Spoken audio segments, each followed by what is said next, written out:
year was 1968. At the time, my dad was Commandant of Midshipmen at the Naval Academy, and I had just returned from a year as an exchange scholar in the United Kingdom. My dad was able to get me a job at an Esso station just outside the Naval Academy. You'll see on the map here. I worked there for the summer prior to my first year at UVA. It was my last day, and I was working the 7A to 3P shift when they asked me to stay on through 11P closing time. No sweat. Things were slow, so I was working on my own car backed into a bay. It was a rear-engine Volkswagen station wagon. Probably 10 p.m.-ish. I noticed somebody scurrying in, hunched down, to my right. I backed away from the engine, and to my astonishment, I'm staring down the barrel of a chrome-tipped .22 caliber pistol held by a black guy crouched in a stocking mask. Befuddled, I looked at him and said, "Man, you really scared me running around the car like that." To which he replied, "This is a stick-up. This is the real thing. And then, give me all your dust." Huh? Confused, I didn't know what to do. "Give me your wallet. Give me your watch. I'm going to search you. And if I find any other money on you, I'm going to shoot you." Fortunately, having got the only tip all summer, there was $1 in my shirt pocket that I had forgot about. He didn't find it. So now I'm looking at him and a tool tray of very large wrenches right next to me. Stocking Face tells me to lie down on the ground.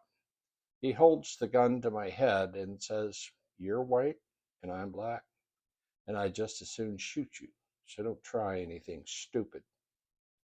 At that point, he called out to an accomplice in the office to see if the safe was open. O.B. Wald was working with me that night, and he obviously had the accomplice in there.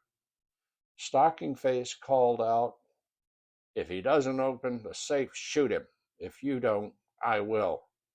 And at that point, they swapped positions, and all I could see under the car was the shoes of the accomplice. But I took careful notice. Apparently, O.B. got the safe open, and then I heard a gunshot, and one of them came running in towards me, and I was prepared to take a bullet in the back, and then all was quiet.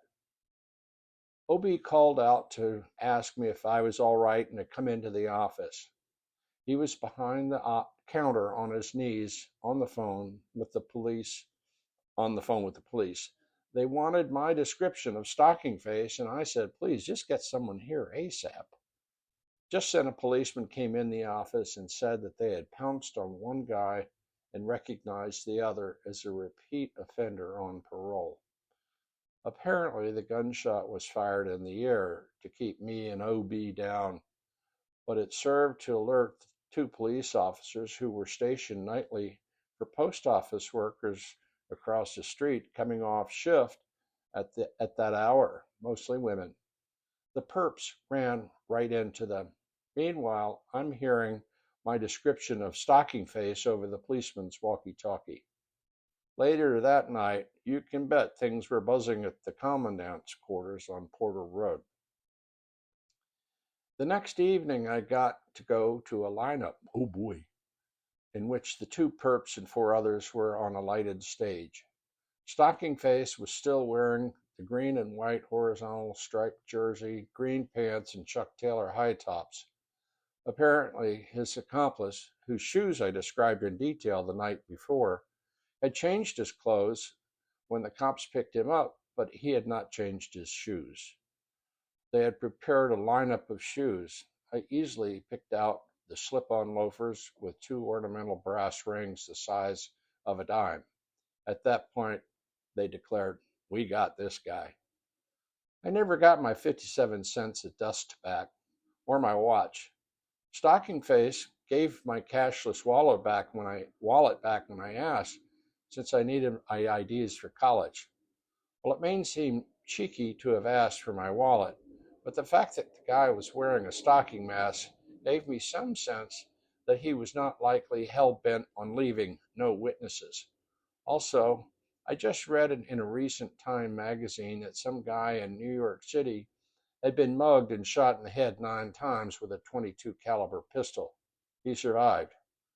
Not that I wanted to push for the record, but I was not staring down the barrel of a 357 Magnum.